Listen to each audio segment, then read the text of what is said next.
Boa tarde a todos. Vamos começar a última sessão de debate desta belíssima iniciativa de diálogos de arquitetura entre Portugal e o Brasil. Eu queria agradecer o convite e agradeço também, em nome dos membros deste painel, aos curadores da exposição e à organização da exposição este convite.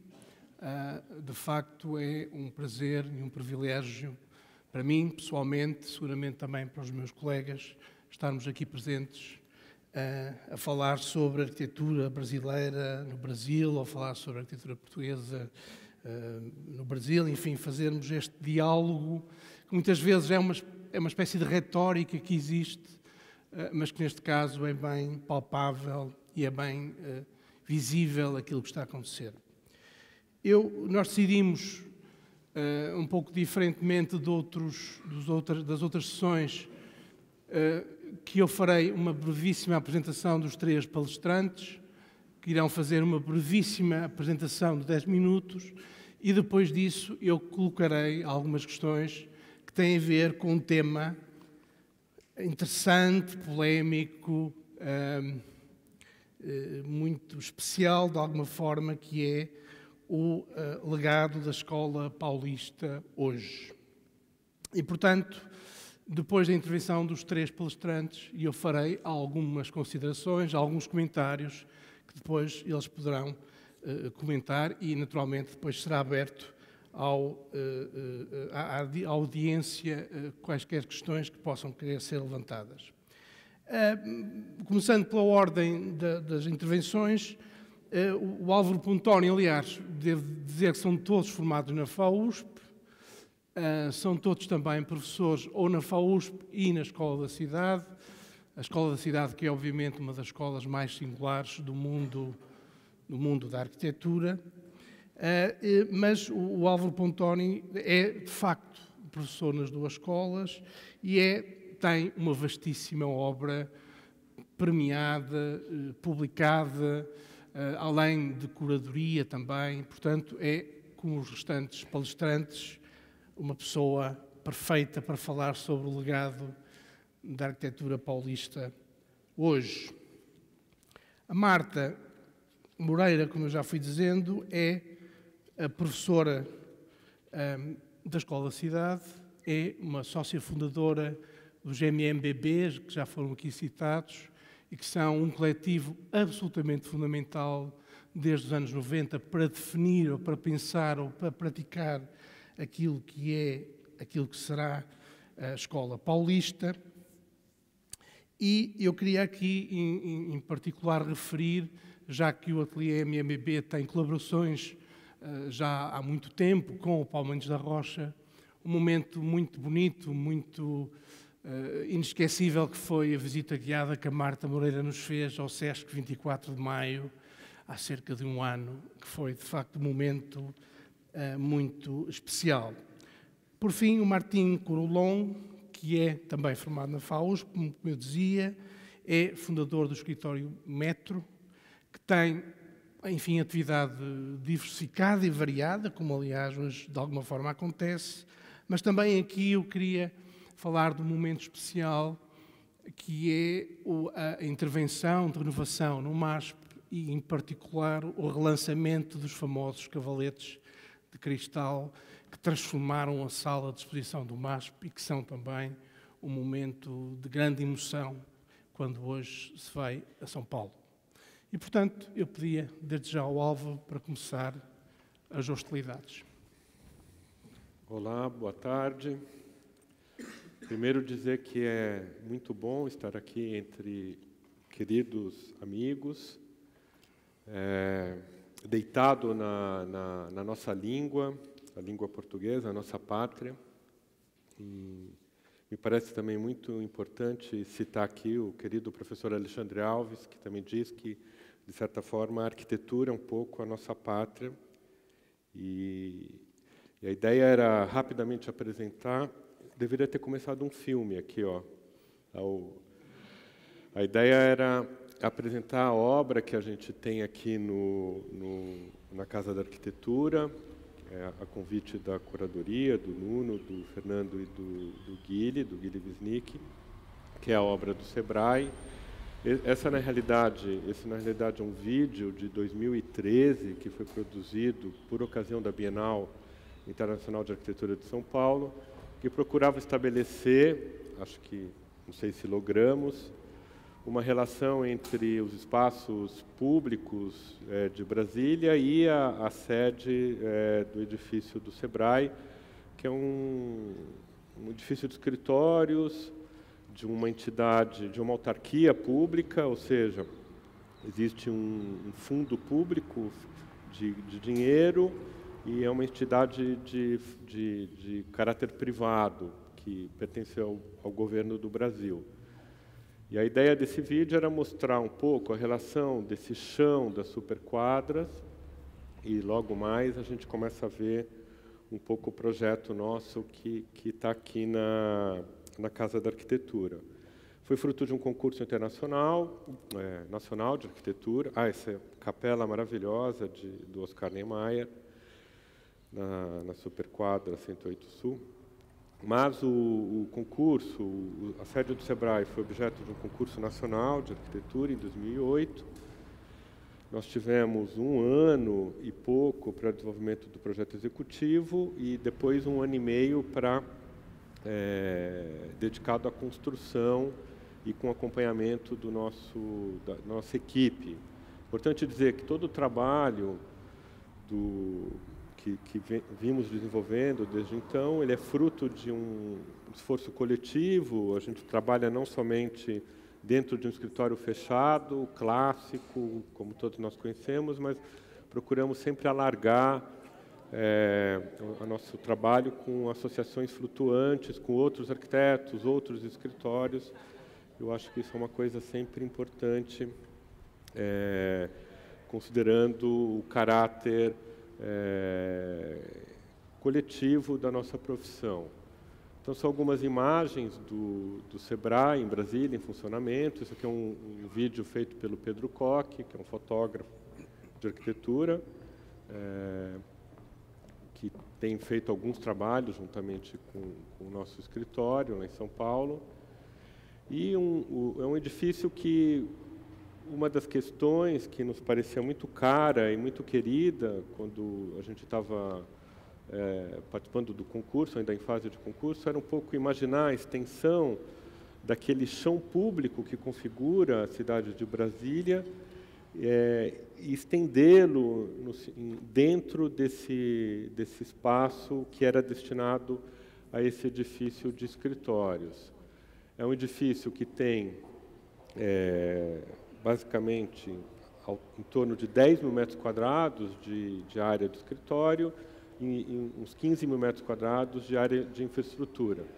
Nesse momento, o que a gente vinha discutindo em trabalhos que depois eu vou apresentar muito rapidamente, mas são como os ensaios de um projeto, que não é um único projeto, mas um projeto, a ideia de concentração das infraestruturas em elementos estruturais e a consequente liberação dos espaços da vida e do usufruto disso tudo em espaços francamente mais abertos e flexíveis e, portanto, cambiáveis, adaptáveis à vida que a gente imagina que seja um tanto quanto imprevisível. Então, a grosso modo, nessas imagens, o que a gente teria são castelos em concreto, onde estão concentradas todas as infraestruturas, e uma estrutura aérea em aço que admite esses espaços vazios, onde estão situados os escritórios e os espaços de trabalho. Uma das grandes objetivos iniciais do projeto era tentar liberar ao máximo esse chão público da cidade de Brasília. Então, com esse pequeno vídeo de 3, 4 minutos, eu só queria então completar a apresentação mostrando um pouco a situação do projeto, da obra na cidade de Brasília. Então, ele se situa no eixo rodoviário habitacional, junto às superquadras, no setor sul, em uma área de grandes equipamentos, que é esse setor de grandes áreas sul, junto aos enclaves das embaixadas. Eu não sei exatamente onde fica a embaixada de Portugal, mas com certeza numa desses enclaves. E a área que foi adquirida pelo SEBRAE em 2008 era interessante porque foram as duas últimas áreas leiloadas pela Nova Cap, que era empresa constituída por ocasião da fundação da cidade de Brasília, da capital de Brasília, para a administração dos espaços da questão fundiária da cidade de Brasília. O SEBRAE adquiriu 2 lotes de 50 por 100, que são esses 2 lotes aí, e essa imagem, que era uma imagem que vinha com as bases do concurso, nos animava muito, porque, como vocês podem ver, apesar do McDonald's ali, ele dá continuidade a um eixo comercial das superquadras, e nos parecia que era possível, de alguma forma, se visualizar o lago e aquela ponte, que é a primeira ponte projetada pelo Oscar Niemeyer. Então, o projeto ele procurava estabelecer 2 térreos públicos, ou de acesso franqueado, sobretudo o primeiro, que a gente chamava de térreo superior, e os escritórios são 2 estruturas aéreas que conformam esse espaço de 36 metros por 60 metros de extensão, que é a Praça Central, e abaixo disso tudo, o estacionamento, que é uma questão que naquele momento era importante para o promotor do concurso. Então, como eu estava citando, quando a gente estava vendo o vídeo, a gente tem esses castelos de infraestrutura, que são elementos estruturais em concreto, que conformam vazios de trabalho. Aquele primeiro vazio junto à L2, que é o eixo rodoviário auxiliar, do grande eixo rodoviário habitacional do Estado de Brasília, 60 por 18 metros, e esse outro setor de 75 por 18 metros de extensão. Um dado que nos parece muito caro, essa questão que nos dá essa liberdade no Brasil, por exemplo, de fazer toda a circulação vertical e distribuição horizontal ser como varanda. Então, os elevadores, escadas e as varandas de circulação são absolutamente abertas, relacionadas com esse espaço central, transformando o espaço central em um espaço de uso comum de todos os usuários desse complexo de escritórios, e os espaços flexíveis de uso dos escritórios são os espaços encerrados, organizados em 2 blocos. Um bloco leste e um bloco oeste. Finalmente, o térreo é um térreo público, aberto, de usufruto da população, com 2 grandes espelhos d'água que são a cobertura dos espaços, dos equipamentos de uso coletivo que se situam no térreo inferior relacionados com a praça. Então, a gente tem um espaço de uso múltiplo, um auditório de uso do conjunto e também aberto a usos externos, e um refeitório com uma biblioteca e um espaço de exposições aberto. No corte, isso era uma questão que nos parecia muito favorável. Existe uma pendente em relação ao Lago Paranoá, existia um desnível de 9 metros, e com isso era possível acomodar todo o conjunto, transformando ambos os térreos em espaços iluminados. Inclusive, o primeiro piso inferior de subsolo, destinado também a estacionamento, ele é francamente aberto e ventilado. Algumas imagens do concurso que, como a gente imaginava a construção, num primeiro momento, a execução dessas estruturas em concreto, de um embasamento, e, finalmente, a montagem de uma estrutura metálica, com as suas respectivas lajes e vedos e fechamentos e proteções solares. Aquela imagem inicial do concurso, por ocasião da elaboração da obra, não foi exatamente em função dos 18 meses que a gente tinha para a execução dessa obra. Ela acabou sendo organizada em 4 quadrantes. Cada quadrante tinha um desenvolvimento específico. A obra começa nesse quadrante sul, que está ali mais desenvolvido, e para vocês terem uma ideia, vou mostrar rapidamente, já existia a elaboração de uma estrutura metálica num determinado quadrante e ainda havia movimento de terra num quadrante mais...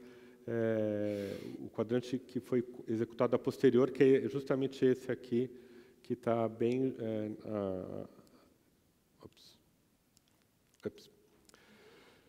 Mas, enfim, aqui para mostrar uma das ideias, um dos conceitos do trabalho, que era a ideia do espaço absolutamente flexível e aberto, e, portanto, os espaços destinados ao escritório, eles estão totalmente livres da estrutura. A estrutura são 2 treliças de aço e vigas a cada 2,50 metros que conformam, e com 18 metros de vão, que conformam esse espaço único de escritórios. E, finalmente, algumas imagens da obra finalizando e algumas imagens 2 semanas antes da inauguração, já com os vedos, fechamentos, um certo trabalho de paisagismo que foi continuado logo após a inauguração no final de 2010. Esse é o trabalho que tivemos o prazer de oferecer aqui, e a honra de termos sido convidados pela Casa da Arquitetura com a doação, inclusive, do projeto executivo completo em arquivos digitais. Então, ele está totalmente acessível a qualquer usuário aqui da casa. Essa foto, em particular, me parece muito interessante, porque uma das questões que parecia cara no momento do concurso, e a gente perguntava, mas por que o gabarito, existia uma limitação de construção de 9,5 metros de altura em Brasília, e a gente foi perguntar porque o céu de Brasília é importante e tem que ser preservado, essa ideia, esse conceito. Essa é uma foto tomada a 11,5 metros do limite da construção, do beiral da construção, no térreo superior. E o espelho d'água aí, ele reflete o céu de Brasília. A gente está vendo ali um trabalhador, a gente estava ainda 2 semanas na inauguração. Então, nos parecia que era interessante atingir, de certa forma, esses objetivos propostos pelo concurso. Rapidamente, só como a título de apresentação, essa é uma obra de uma pequena casa que foi feita exatamente ao mesmo tempo desse concurso, que contém ela como um ensaio das coisas que a gente estava imaginando. Era a ideia de concentrar numa construção de 2,5 por 20 metros toda a infraestrutura, liberando o resto do espaço da casa para uma biblioteca de 6.000 livros, que era um casal de professores universitários. Então, toda a casa está concentrada nessa construção de 2,5 por 20, e o resto da casa é apenas um vazio. Ao mesmo tempo, também, a possibilidade de elaboração de escolas públicas para o governo do Estado de São Paulo, a partir de um sistema de pré-fabricação em arquitetura, e aí foi a nossa colaboração. Também, nesse mesmo momento, a gente estava desenvolvendo um projeto para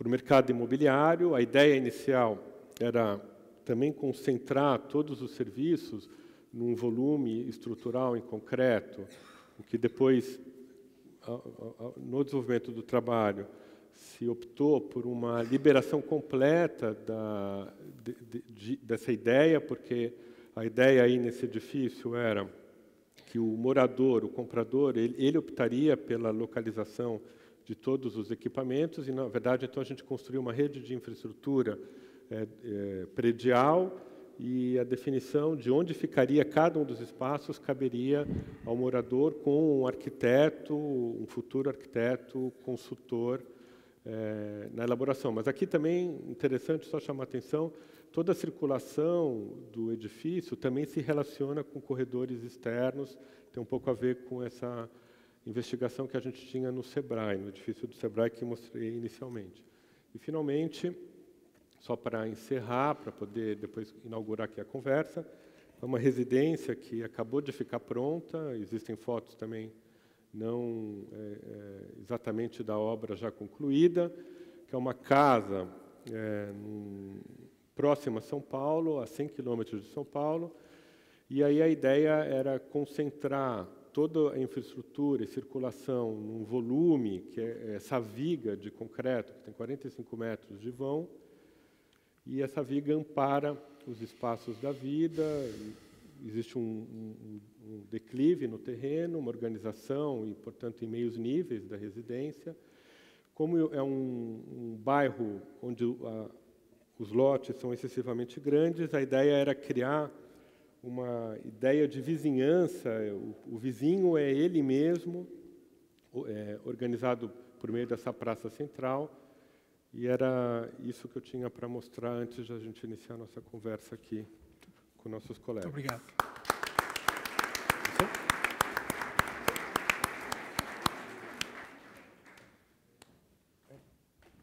Vai lá, Marta. Martim? Vai lá, Marta. Não tanto faz, na verdade.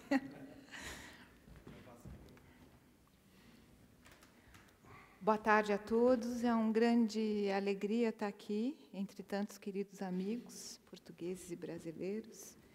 Eu trouxe para mostrar nessa conversa, para contribuir nessa conversa, o SESC 24 de Maio.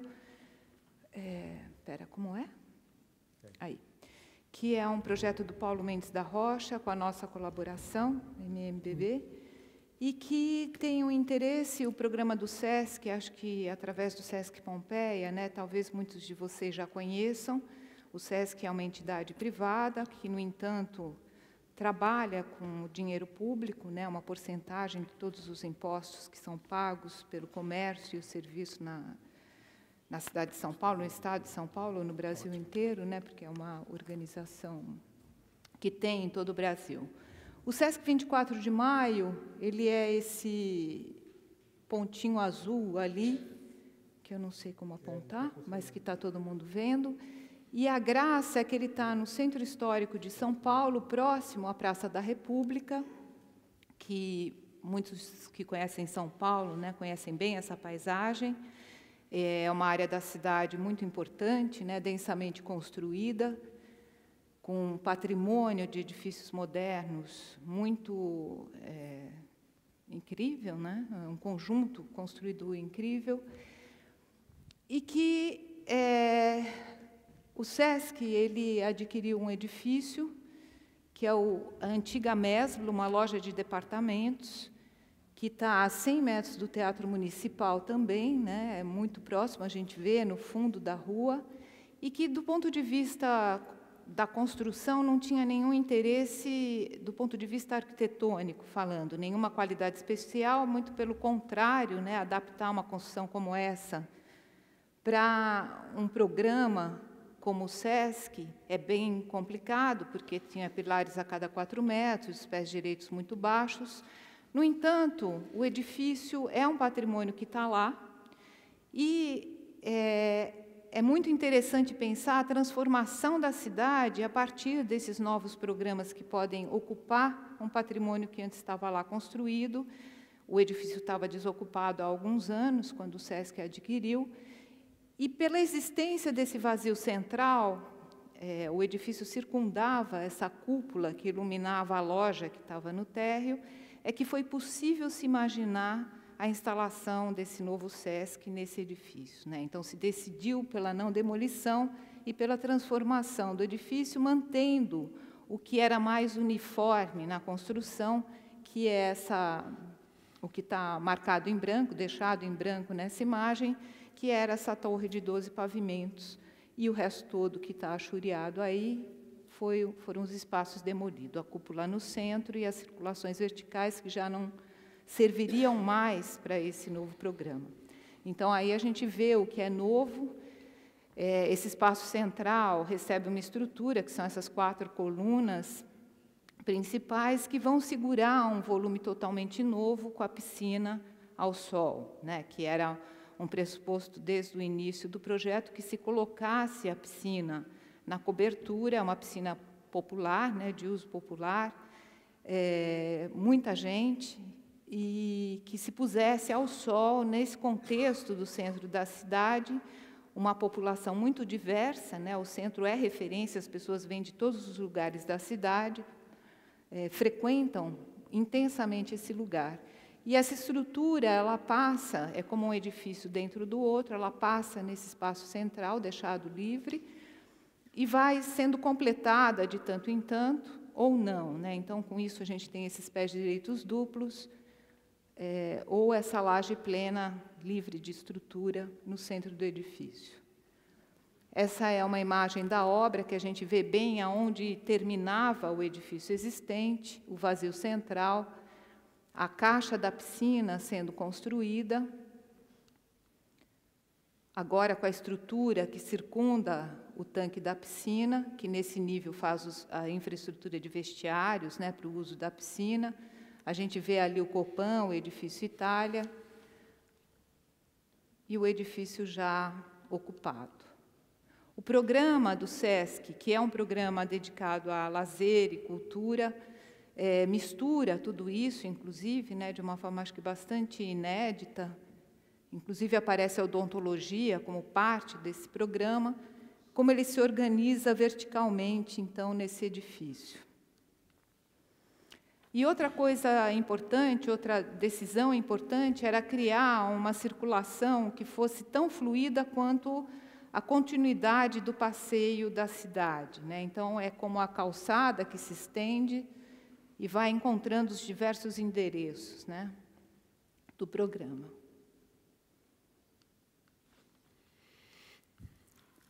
O térreo, essa parte da cidade, tem uma ocupação muito bonita, porque são as galerias, então o térreo é um térreo que vai cruzando as quadras na diagonal. Então, o térreo, embora configurado por esse volume que configura a esquina, ele é de passagem livre, ele cruza de uma rua a outra, reproduzindo essa tipologia muito feliz do centro de São Paulo. Aquele volume que aparece no centro do térreo é a caixa d'água inferior. Isso foram decisões, inclusive, que foram sendo tomadas ao longo da obra, porque esse edifício também, né, outra configuração do centro de São Paulo, que os edifícios chegam nos limites do lote, então eles estão todos ligados uns aos outros, né, muito próximo. A gente descobriu que o edifício ao lado tinha fundações muito superficiais, não era possível escavar. Então, a caixa d'água veio parar no centro da Praça do Térreo. Aquele... como é que aponta aqui? Aqui. Esse edifício, na verdade, é uma história que eu acho interessante mencionar, porque na primeira vez que o Paulo foi visitar esse edifício, com o pessoal do SESC, com toda a equipe, ele viu que esse era um edifício construído num lote muito incomum nessa área da cidade, porque ele tem 7x20, que estava à venda. Então, ele fala para o Danilo, né, do SESC, o Danilo Miranda, que o SESC tinha que comprar aquele edifício, e ele faz uma imagem muito simpática, dizendo que o edifício da Mesbla seria o navio e que aquele seria o barco de serviço que apoiaria com todos os banheiros, depósitos, máquinas, e o SESC comprou, né? Então, o edifício anterior, que era esse aqui, ele ganha essa pequena porção ao lado para resolver toda essa parte de infraestrutura do programa. O térreo livre, o teatro, né, esse mesmo espaço vazio dá lugar ao teatro livre de todas as interferências de coluna, que está ligado por uma escada diretamente à rua. Essa imagem é a imagem do foyer. Tem uma escavação, foi feita uma escavação, né? Esse subsolo já era pré-existente, era um estacionamento, foi feita uma escavação de 3 metros para possibilitar o pé direito do palco e a curva de visibilidade da plateia. Esse teatro tem esse particular, que a mesma cota de entrada, ela circunda todo esse vazio de palco e plateia, criando uma condição das pessoas assistirem desse lugar, ou mesmo dançarem, subirem para dançar, sem ter essa conformação tão rígida, né, de estar sentado assistindo um show. O primeiro nível é a administração, com a situação do vazio e pé direito duplo para o térreo, restaurante, e aí vai a sucessão desses programas, que são programas típicos do SESC.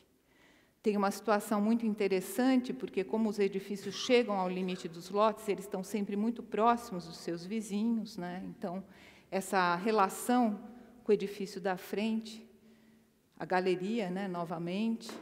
Esse andar é a convivência, que é um programa muito simpático, né, que o SESC estabelece, que é um pavimento livre de programação pré-estabelecida, portanto, é uma disponibilidade para que as pessoas ocupem como uma praça, né, que se estabelece nessa cota. A biblioteca.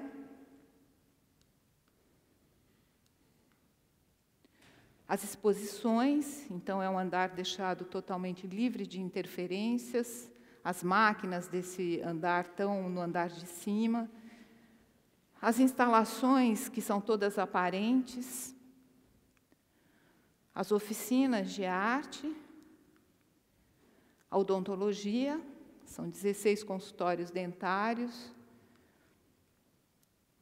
os esportes, também com pé direito duplo no centro, os vestiários que servem aos esportes e ao andar de cima, que é a dança. Esse corte ele passa por uma porção do terreno que também foi deixado livre, né, pela demolição, onde havia circulação vertical do edifício existente, aonde o edifício às vezes vai ao limite do lote e às vezes não. Então vai criando essa situação dessas varandas elevadas, essa que está no nível dos esportes, a vista do solário da piscina, que também avança com essa geometria.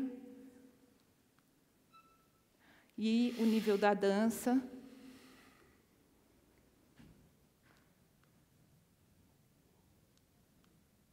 E aí a gente chega naquele limite do edifício existente, que era a antiga cobertura do edifício, que é o Jardim da Piscina. É um programa que ele complementa o programa da piscina que está aí em cima, né? Também o Paulo fazia essa imagem muito bonita, porque ele dizia que era como quando você está em Copacabana, que você está na praia e atravessa a avenida para tomar um suco do outro lado da rua, né? Então, isso complementa o programa da piscina. Também não há caixilhos, né? Um andar aberto, colocado novamente nessa cota. E esse espelho d'água, que a gente vê assim ocupado, ele, na verdade, foi imaginado como um bloqueio que evitasse que as pessoas chegassem ao limite do edifício. Desde o dia da inauguração, ele foi apropriado pelas pessoas, né? As crianças já começaram a entrar, e o SESC topou e disse, muito bem, então, vamos estabelecer que isso agora é para ser usado como tal, né? E é uma grande farra. Depois, isso já faz parte daquela caixa nova construída, são os vestiários e a estrutura do tanque da piscina. E a piscina na cobertura.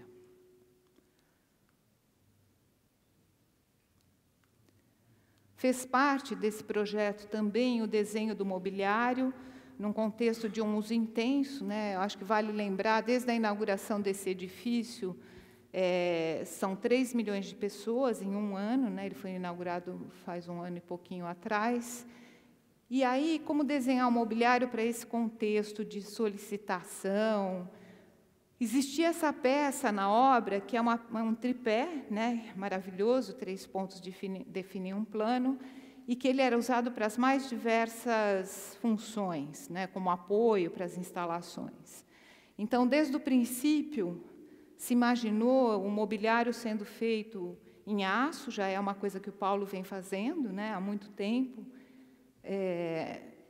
que fosse feito em aço, numa mão de obra, que é uma mão de obra até da construção civil, né? Não é da indústria moveleira, mas é da construção civil.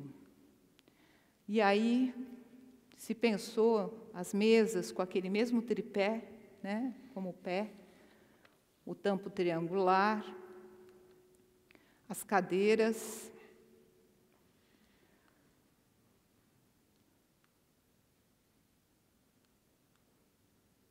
o sofá, né, também como desenhar um sofá que parece uma coisa tão doméstica para esse contexto de uso público. Então, é uma estrutura, um pé de barra de aço, que sustenta essas conchas de chapa dobrada e que podem ser articuladas. Tem essa situação muito bonita que no Brasil a gente chama de namoradeira, que você inverte o sentido e as pessoas podem sentar conversando, né? Frente a frente. Muito obrigada.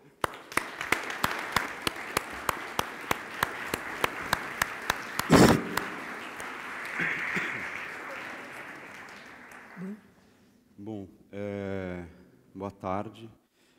Além de agradecer o convite, também eu vou dar uma de convidado inoportuno e reclamar do tema da nossa mesa, porque achei a mais difícil de todas, assim, comparado com as que eu vi antes. E ainda mais depois da fala incrível do Alexandre e do Robin, do Carlos Alberto Maciel. Fica mais difícil ainda aqui da gente mostrar, mas eu vou revelar uma coisa que a gente combinou, mais ou menos, que é a gente resolveu, dada a dificuldade do tema que foi proposto para a gente, que é a gente mesmo discutir o que seria o legal da Escola Paulista, uma coisa que é muito complicada de definir, eu nunca pensei sobre isso, nem propus a pensar propriamente sobre isso, a gente combinou a trazer os projetos que a gente tem aqui, que foram selecionados para fazer parte da coleção. Então, vocês já apresentaram, eu vou mostrar algumas fotos, não vou mostrar desenho, mas vou mostrar algumas fotos de um artista brasileiro que chama Mauro Restife, que fez um ensaio sobre esse projeto, e também uma foto dele que ele fez sobre o projeto que o Jorge mencionou, que são os Cavaletes de Cristal do MASP.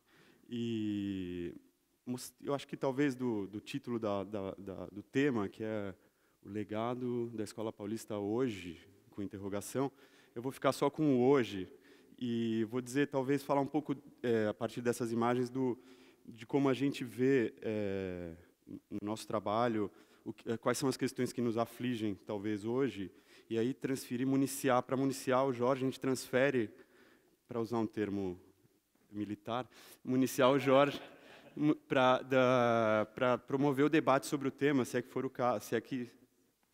Enfim, essa imagem é uma imagem do Leonilson, eu nem sei muito bem por que está aí, mas eu gosto muito, acho que representa um pouco como a gente se sente. Mas essa imagem foi muito marcante para mim, junho de 2013, quando invadiram, as manifestações no Brasil invadiram Brasília e mostrou um pouco, talvez, o efeito colateral do moderno também, mas no sentido muito poderoso, assim. Acho que é uma coisa que a gente está vivendo no Brasil que está...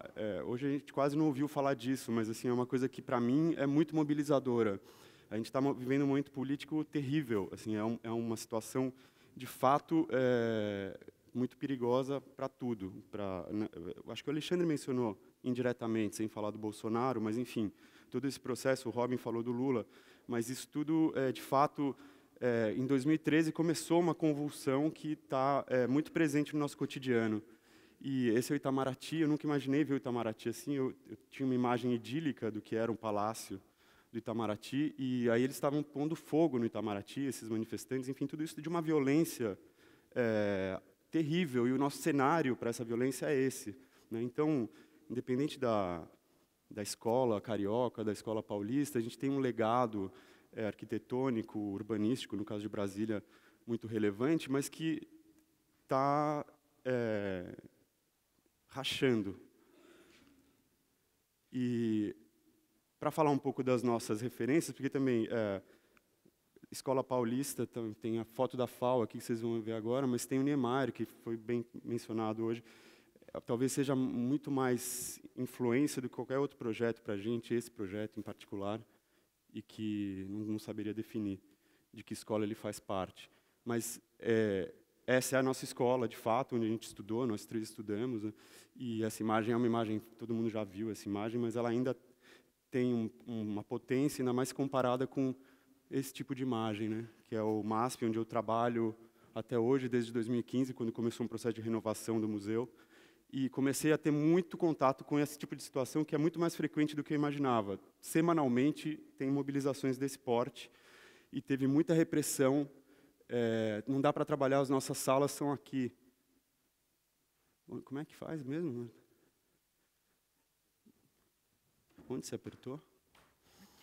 Ah, aqui. Deu. As nossas salas são aqui, o barulho é ensurdecedor, e isso faz parte do cotidiano dessa instituição.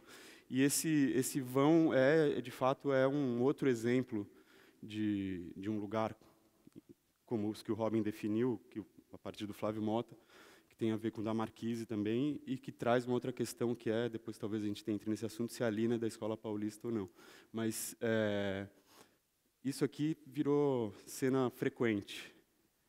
E, nesse mesmo tempo, eu estava fazendo isso, que é esse silêncio, essa coisa que é incrível, maravilhosa, que tinha um potencial transformador e pretensamente revolucionário da relação do público com a arte, enfim, de trazer uma coisa também de educar, né, criar um público. E, enfim, tem um conflito para a gente que é bastante presente também hoje, entre o que significa a instituição do MASP hoje, o que significou na sua origem, o que significa fazer isso hoje no contexto do que está rolando lá embaixo ao mesmo tempo.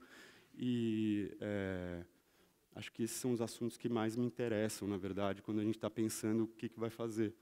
E essa foto é do Mauro Restife também, ele fez um ensaio bem forte sobre o MASP na penumbra, foi um pouco antes de inaugurar. Isso é uma imagem do Ciro, que ele fez na época, logo antes da gente entrar no museu, teve uma polêmica, e agora ressurgiu, por incrível que pareça, há 2 semanas atrás, a prefeitura tinha um plano de fechar o vão livre e deixar inacessível.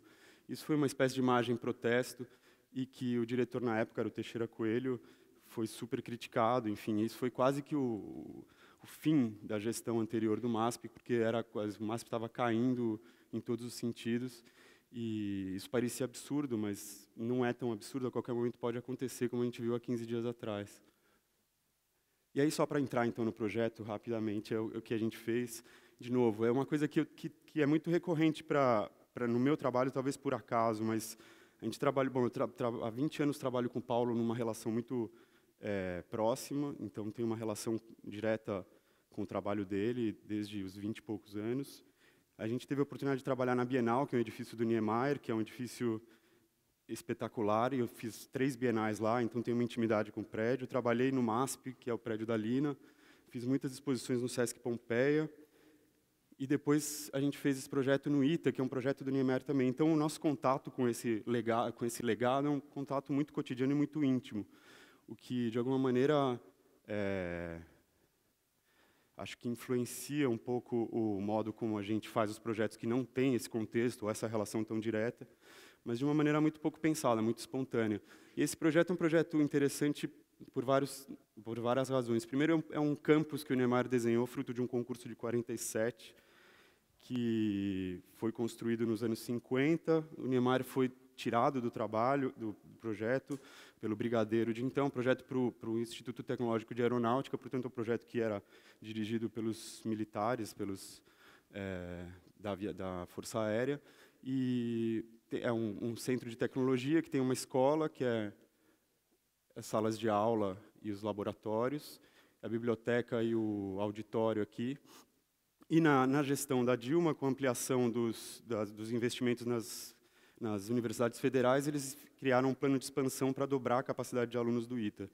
E a gente ganhou, a Marta participou, o nosso escritório, o escritório da Marta, e o escritório Piratininga, que não está aqui, mas que é um escritório também que trabalhou muito com o Paulo. A gente participou de uma concorrência e ganhou para desenvolver esse projeto, que era um projeto enorme. Tinham vários edifícios previstos nesse contrato. E foi muito interessante, até falando do ponto de vista do trabalho colaborativo, porque foi, de fato, na primeira fase, muito feito junto. Assim, a gente criou uma espécie de workshop de algumas semanas para definir como seriam a implantação do conjunto, e porque a demanda era por desenvolver projetos executivos para prédios específicos, mas a gente voltou um passo atrás e tentou articular esses edifícios com o campus existente e criar edifícios que dialogassem com aquela situação. E então o que a gente fez foi, esse edifício é o original do Niemeyer, que vocês viram a foto agora, esse eles construíram posteriormente usando a mesma tipologia, esse é dos anos 70, mas que cria uma continuidade, uma oposição paralela aqui, e a gente trabalhou nesse conjunto de 3 edifícios, fez o Ciências Fundamentais, o auditório e a biblioteca. A Marta desenvolveu esse projeto, e a gente desenvolveu a implantação do conjunto junto. Esse projeto da biblioteca é um conjunto muito maior do que é visível aqui, mas é subterrâneo. Esse auditório é uma peça elevada, e essa barra, essa lâmina aqui, a gente simplesmente copiou o Niemeyer para conseguir configurar aqui uma grande praça pública, onde tem todas as salas de atividades mais introspectivas, de aula e laboratórios na periferia, e os programas de uso mais coletivo no centro, criando um campus que não estava muito configurado na situação atual E esse é o buracão da biblioteca, que a gente usou a terra daí para poder nivelar o edifício, e a gente fez uma lâmina que tem o piloti, o que forma uma espécie de calçada coberta, que tem 230 metros, com 4 circulações, e usou a mesma exata proporção do edifício original do Niemeyer para fazer, só que ao invés de fazer uma em pena cega, a gente fez transparente com esse material translúcido. E tem essas circulações abertas também, como o Álvaro mencionou, que dão para os edifícios de laboratório, que são esses, tudo em metálico e pré-moldado, de concreto. Foi uma obra rápida. E aqui vocês veem o Niemeyer, que está ali, que está exatamente em frente, com a mesma proporção, e esse aqui é onde futuramente vai ser construída a biblioteca subterrânea, para não criar nenhum impedimento nem visual, nem físico, e um jardim que conecta os 2 edifícios. Esse é o banheiro. Essas são as escadas com essa pele metálica. E é isso, enfim, era o que eu tinha para mostrar, acho que a gente pode conversar agora. Só, sei lá, para dizer que talvez o que a gente está mais preocupado agora é em pensar menos como é a arquitetura, mas o que ela pode fazer, de fato. Então, as pessoas, acho que são talvez a coisa mais importante para pensar, mais do que um detalhe ou outro de construção, né?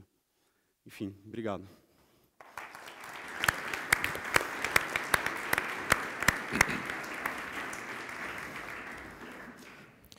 Bom, vamos então à parte difícil. A pergunta que é colocada pelos curadores, e que já foi aqui referida, o legado da Escola Paulista hoje, é também comentado como sendo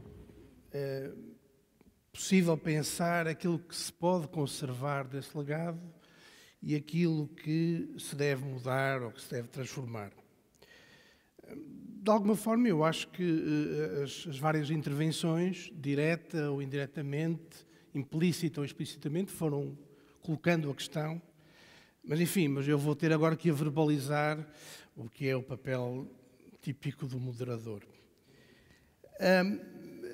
Obviamente, toda a gente sabe aquilo que eu vou dizer, mas, de facto, a Escola Paulista, eu acho que é uma espécie de segunda vida da arquitetura brasileira, quando o sonho carioca e os anos dourados começam a esmorecer, e quando Brasília é inaugurada e quando a ditadura toma conta de Brasília, de facto a bola passa para São Paulo. E de alguma forma é aí que eu acho que podemos situar a existência de uma escola paulista. Eu tenho um trabalho já antigo sobre a Escola do Porto, e, portanto, eu sou a favor da ideia de nomear as coisas, que é um tique anglo-saxónico, mais do que latino. Os latinos gostam de dizer que não é bem assim, ou que não sabem bem, ou que vão discutir amanhã. Os anglo-saxónicos, pelo contrário, gostam de rotular tudo, mesmo aquilo que ainda não existe. É por isso que depois eles inventaram a internet, etc. e o Facebook, e o Twitter, etc. E nós andamos à volta de coisas que eles nomearam e depois inventaram. E, portanto, eu acho que há uma certa... Eu gostei muito do convite do Guilherme, do Fernando e do Nuno Sampaio, porque há uma certa analogia. Quando falamos de Portugal e do Brasil, as analogias são sempre um pouco temerárias e um pouco delirantes, porque a língua é mais ou menos a mesma, mas os países são muito diferentes. Mas, na verdade, há alguma analogia sobre a discussão de um legado paulista, da Escola Paulista, com a discussão do legado do Porto ou da Escola do Porto. Se nós temos, por um lado, o Vila Nova Artigas, a Lina Bobardi, o Paulo Mendes da Rocha, temos, por outro lado, o Fernando Távora ou o Álvaro Siza. E é evidente que se deve discutir o que é que esse legado magnífico, que é marcado pelo seu tempo, pode ter relevância ou significado, ou como é que pode ser traduzido para o nosso tempo. E, portanto, eu acho que a questão colocada é uma questão pertinente e, de facto, tem até uma analogia possível com a situação portuguesa, nomeadamente com a questão da escola ou da arquitetura do Porto, se quiserem. De facto, eu pergunto, a rigorosa, estreita definição estrutural que é típica da arquitetura da Escola Paulista, que sentido faz hoje? O vazio aéreo, a ideia dos 4 pilares, que se vê, por exemplo, no MASP, que sentido faz hoje? O infinito vão, que sentido faz hoje? Não a exposição faz imenso sentido. Mas o infinito vão, que sentido faz hoje? O que é interessante na Escola Paulista, como todos os historiadores, todos os estudantes, os arquitetos brasileiros sabem, tem uma conexão extraordinária entre um formalismo duro, rigoroso, que no jargão da história se chama também brutalismo, e um programa social seguramente coletivista, seguramente progressista, e que é um programa redentor, ou que pretende ser um programa redentor para, desde logo, São Paulo.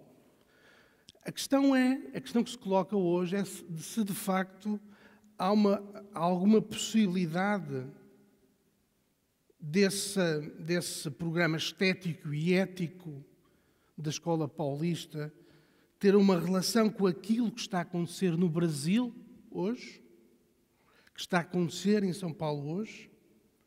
Ou seja,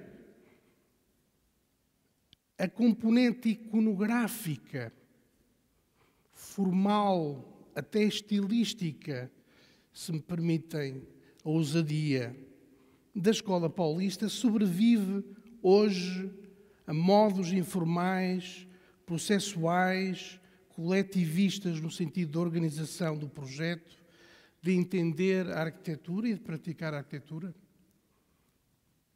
Eu estou aqui, devo dizer, colocado entre 2 extremos, que é um deles o discurso do Alexandre feito na sessão anterior, que é um discurso de uma espécie de lucidez delirante sobre a realidade brasileira, e o discurso do Paulo Mendes da Rocha, que é um discurso sobre uma lucidez cósmica da realidade brasileira. Eu acho que ambos são polaridades que significam, obviamente, do ponto de vista teórico, o Alexandre, do ponto de vista da concretização da obra, o Paulo Mendes da Rocha, qualquer coisa que é inalcançável, a não ser quando a Marta trabalha no SESC 24 de Maio e aí toca nessa lucidez cósmica e transforma-a num edifício tão emocionante. Mas, entre estas 2 polaridades, que Escola Paulista existe exatamente? Que discursividade, que infraestrutura, que exaltação. Vocês vejam, o discurso do Álvaro Pontoni não tem nenhum tipo de exaltação discursiva. Ele mostrou a obra belíssima de um modo frio, sem indignação, sem exaltação, apenas com o discurso, com a infraestrutura e com a objetualidade.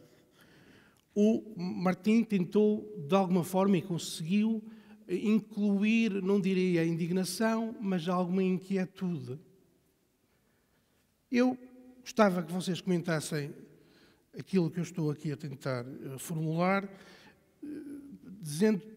pensando também o seguinte: do meu ponto de vista, a melhor forma de vitalidade ou de permanência de uma escola paulista é quando, aos domingos, a Avenida Paulista é aberta aos pedestres.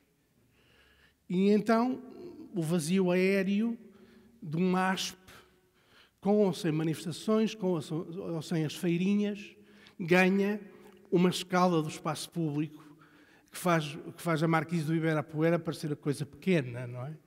Porque a multidão de gente e a diversidade de pessoas que passeia na Avenida Paulista realiza, talvez ao modo de 2015, ou 2018, ou 2019, ou do futuro, aquilo que era o fôlego, o pensamento, o desejo quase erótico, eu diria, dos pensadores e dos arquitetos dos anos 60 e dos anos 70 da Escola Paulista.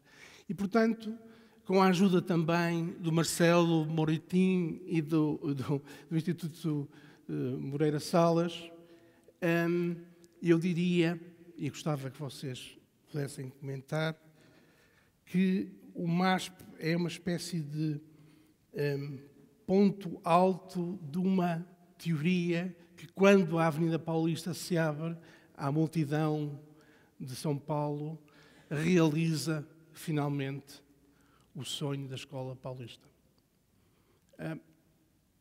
Portanto, coisas simples e coisas fáceis de comentar. Repetir a pergunta, por favor. Desde o início. Você fala? Eu tenho que pensar um pouco, porque... só para retomar o que você começou falando com relação a você ser alguém que gosta de nomear as coisas, e eu sou o oposto, eu não consigo me identificar com a ideia de escola paulista. Então, agora você falando se realiza, faz sentido a sua narrativa, e teria que pensar o que significa escola paulista. Qual seria essa definição que não ficou tão clara na sua fala sobre o que você chama de escola paulista? Porque, em geral, eu costumo associar a ideia de escola paulista a uma visão mais estilística do que seria...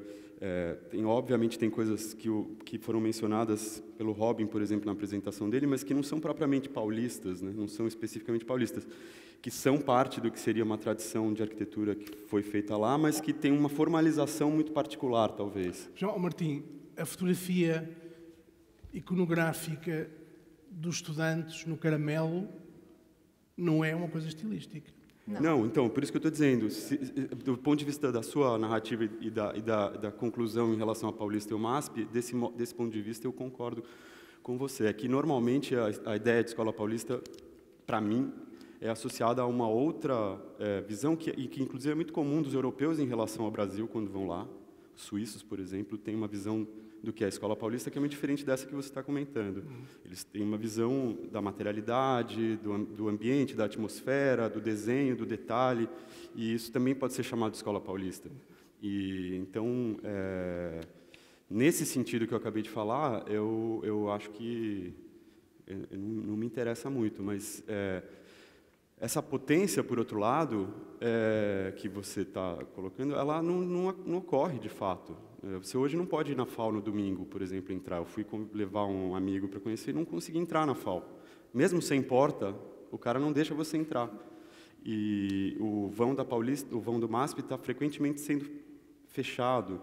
E não é à toa que estão rolando as convulsões sociais que estão acontecendo. Então, pode ser que sim, no domingo, das 10 às 5, a escola paulista se realize, mas, na verdade, não. Então, não vejo muito sentido em tentar criar uma teoria a partir disso, a não ser, enfim, a não ser fazer o que a gente faz, né? Sem, enfim, não me motiva a pensar muito nesses termos. Posso discordar? Pode. Pode o quê? Discordar. Também quero. Não, porque eu acho que você tem razão que a cidade universitária possa estar fechada e você não consegue acessar a FAO, ou que o vão do MASP possa temporariamente ser fechado ou não. Eu acho que a situação, como já foi mencionado, e a gente sabe que no Brasil está um desastre hoje, né?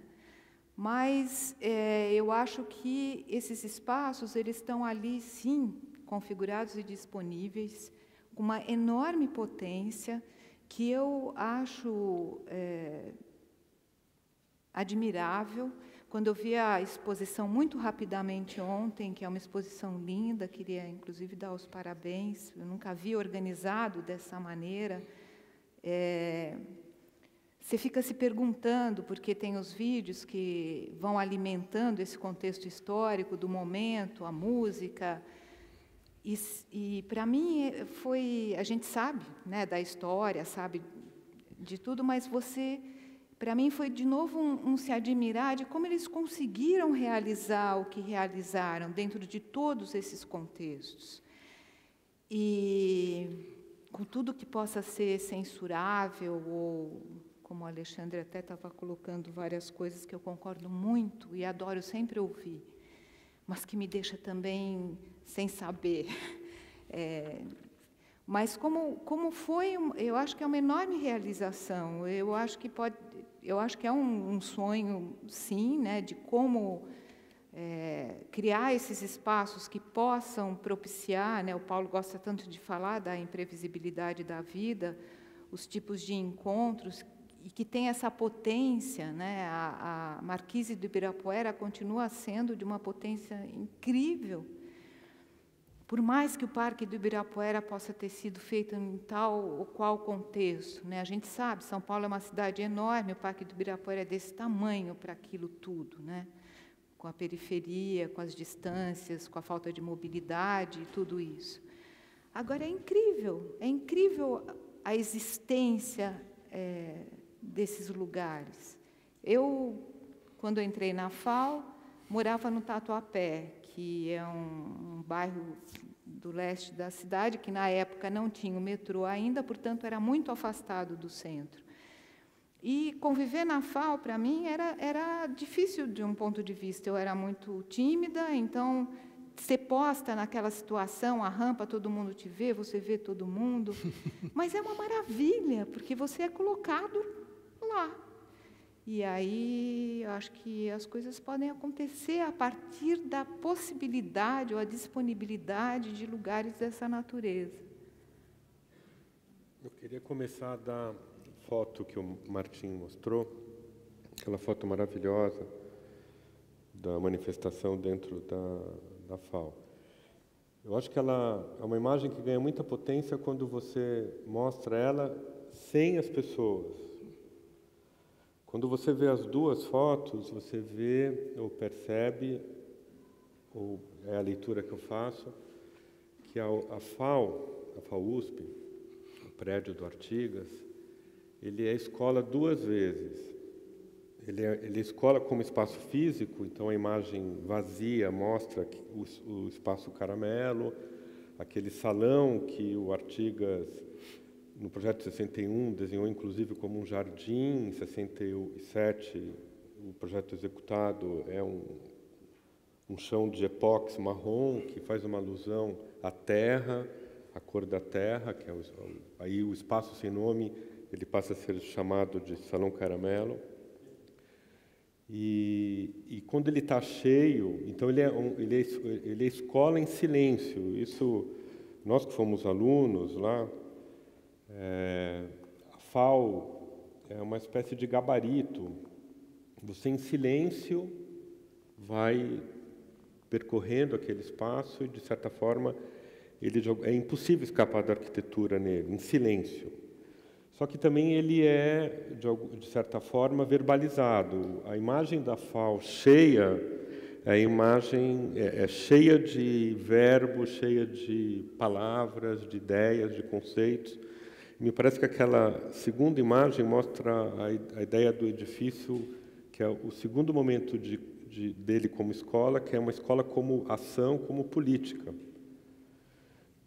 E nesse momento eu gosto de lembrar que nós, né, Martim, nós fomos alunos dos professores. Que professores? Professores que fundaram a FAO.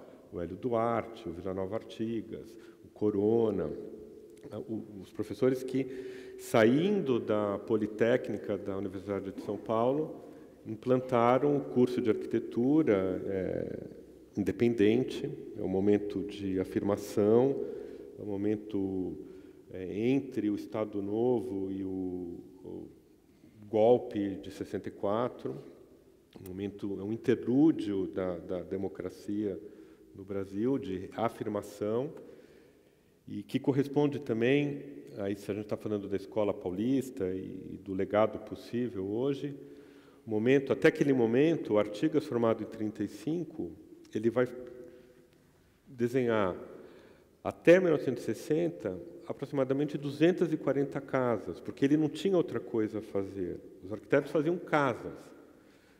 É só a partir dos anos 60, um pouquinho antes da ditadura militar, que o governo da social-democracia convoca os arquitetos a projetarem os edifícios públicos, isso depois da experiência que a gente já foi citada aqui, das escolas Parque, das escolas que se iniciou no final da década de 40. Mas para falar, então, que nós, como alunos dos professores, hoje nós somos professores e temos os nossos alunos. Existe, sim, no meu entendimento, um compromisso que ele vive e habita essas duas FAOs, a vazia e a cheia. Então, portanto, ele está no plano das ideias e nesse plano mais técnico e mais frio, vamos dizer assim, como o nosso querido Jorge colocou aqui, mas que é importante. Existe hoje, na primeira conversa, o Nuno colocou essa ideia de serenidade. É muito importante um discurso que arrebata, mas também na precisão das palavras, e no nosso caso, de uma certa técnica e uma certa ideia concreta, que a gente tem que também, de certa forma, contribuir com o momento que vivemos, né? Me parece que é muito claro que a arquitetura não é ela que transforma o mundo, apesar disso ser, também podemos discutir aqui. O Nuno acabou de colocar, Nuno Sampaio, falei do Nuno Grande, mas o Nuno Sampaio colocou agora, a ideia de transformação. Me parece que os arquitetos, o Alexandre também colocou os edifícios condensadores da experiência soviética, mas os arquitetos, eles desenham um mundo que foi já transformado. Você é convocado após a transformação, que é uma ideia de... A sociedade transforma o mundo, nós, arquitetos, transformamos o mundo como cidadãos, e depois a gente vai ter a felicidade de desenhar um mundo transformado. Não adianta dar murro em ponta de faca. Você tem que, de certa maneira, ter muito claro que você tem um papel político como cidadão, como qualquer habitante desse planeta finito, que está aí num cheque, ainda não é checkmate, espero que não seja, em nome dos nossos filhos, de todos vocês, todos os jovens que estão aqui. E depois a gente tem que transformar o mundo, a gente transforma o mundo, depois a gente desenha esse mundo que transformamos, porque o que a gente aprende continuamente como arquitetos? O Ângelo colocou isso hoje de manhã também.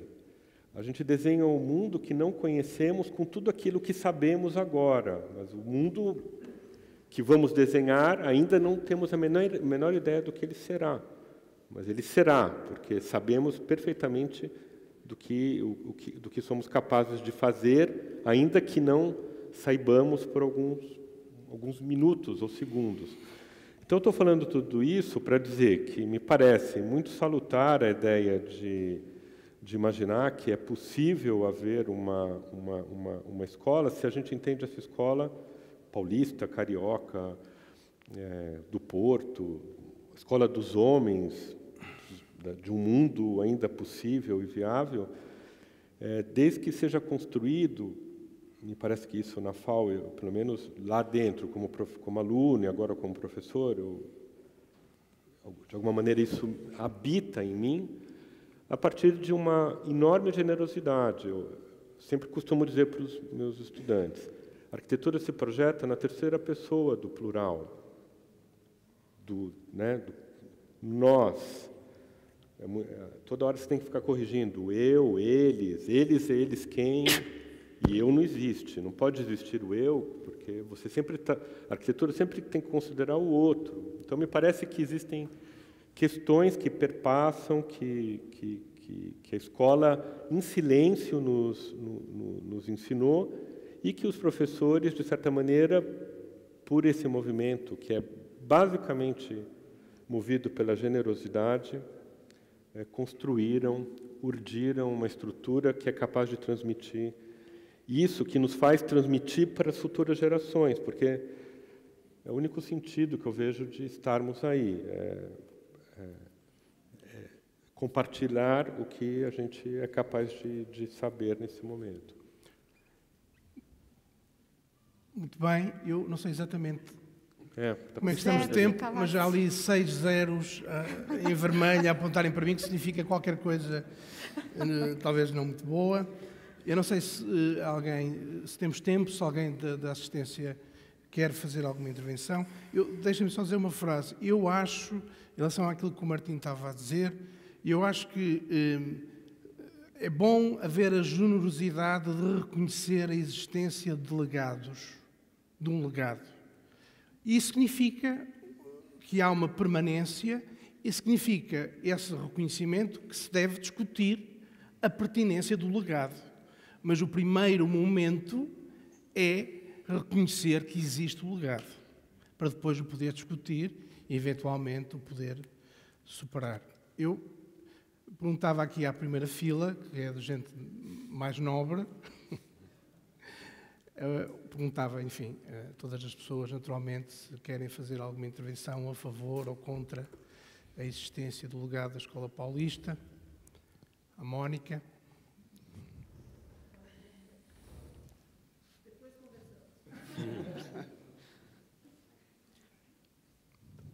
Tem uma pessoa que levantou a mão. Não consigo ver. Colocaram um microfone Por na favor, minha mão, então... Por favor. Então fala. Não, é que eu acho muito engraçado, porque... Bem, eu fui aluno da Escola da Cidade, até recentemente, e eu acho engraçado colocar a questão do legado da Escola Paulista, tentando pensar, e o vão do MASP, se isso faria sentido hoje, não sei o quê. Acho também, assim, não dá para ser anacrônico e pensar, tipo, será que fazia sentido lá atrás, tipo, usar concreto, ou será que a gente devia ter seguido o Sérgio Ferro e ter construído em areia e tijolo, não sei. Mas eu acho que também a gente tem muito essa preocupação com o que é o nosso patrimônio construído, ou o que é a edificação e a...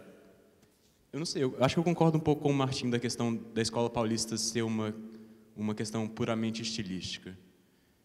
Porque eu acho que tem uma dimensão muito mais política sobre isso, que eu acho que se apresenta num uso de um espaço não edificado. Em São Paulo, por exemplo, o movimento de querer ocupar as ruas e querer ter o espaço público, um lugar com um programa não definido. Então, por exemplo, no SESC, a coisa talvez seja mais interessante é poder habitar os lugares que não tenham um programa, e os lugares que permitem você frequentar o prédio inteiro, do térreo até o último andar, sem ter necessariamente que fazer uso daquela arquitetura pré-definida e dos programas que o SESC tem como padrão. E eu, assim, numa visão muito, não sei, pessoal, assim, eu gostaria de pensar num futuro da Escola Paulista onde talvez ela não seja construída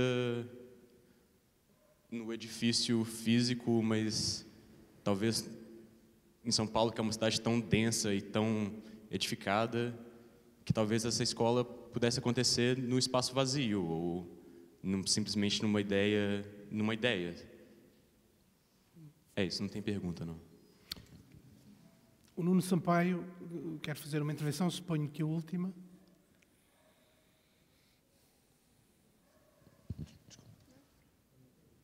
Eu acho que transformar São Paulo num imenso térreo seria a concretização do sonho da Escola Paulista. Pois é. Eu queria Isso, térreo? Um imenso térreo. apenas dar aqui uma nota, e muito rápido, depois é a última, para passarmos ao próximo debate. E, naturalmente, agradecendo a todos os que contribuíram para esta iniciativa, que foi só possível aparecer infinita, apesar de vão, que eu acho que pode ser mais infinito e menos vão. Quando se fala diretamente das escolas, no seu geral, é um bocadinho o legado que o coletivo deixa a cada um de nós. E o que se passa é que cada vez temos mais cada um de nós e cada vez temos menos coletivo. E não do ponto de vista, naturalmente, construído. E eu lembro-me que o Nuno Portas, quando foi visitar o Museu dos Coches, disse-me: agora entendo porque é que vocês gostam tanto do Museu dos Coches. É igual à Escola do Porto, só que em tamanho grande. E isso é que deixou-me, na altura, estávamos a trabalhar, acabar de trabalhar, um bocadinho irritado, confesso. Mas há uma coisa que muito fala-se da Escola do Porto, da Escola Paulista. Aquilo que eu acho que é uma marca fundamental, que vai trespassando de quase de geração em geração. Hoje, quando se visita o espaço da escola, continua-se a ver, ainda que não se veja tanta gente no Salão Caramelo, mas a intenção está lá. Eu visitei-a, estavam lá algumas tarjas muito claras sobre um sentido, o que é a concepção da sociedade. A Escola Paulista, do meu ponto de vista, do outro lado do Atlântico, naturalmente está associada a uma arquitetura. Uma arquitetura que se levanta do chão e que oferece à praça o bem público para todos. Mas o que me preocupa, quando se fala no hoje, relativamente às escolas, é exatamente isso. Mesmo na arquitetura, mesmo nos debates, hoje os jovens participam muito menos, vêm discutir a arquitetura muito menos. Talvez seja muito mais fácil ver na internet, muito mais claro, muito mais cómodo. Mas eles começam a deixar de vir, debater esse coletivo. E o que mais me preocupa é que os professores também estão a começar a deixar de vir. Não aqui ou acolá, não é isso. Não na arquitetura, mas no debate que se faz em volta das escolas, focando sobre aquilo que é o coletivo. E aquilo que me agrada muito quando vou a São Paulo, no meio de uma cidade imensa, com múltiplas solicitações, é que essa ideia de escola implica uma maneira de saber viver a cidade. E eu acho que isso é que marca, e ainda hoje, marca os alunos que lá passam na escola. É a imagem que eu fico, e eu espero que essa imagem não seja apenas uma imagem, apesar de vivermos neste momento no mundo da imagem, mas que fique como legado de hoje e da manhã. Muito obrigado.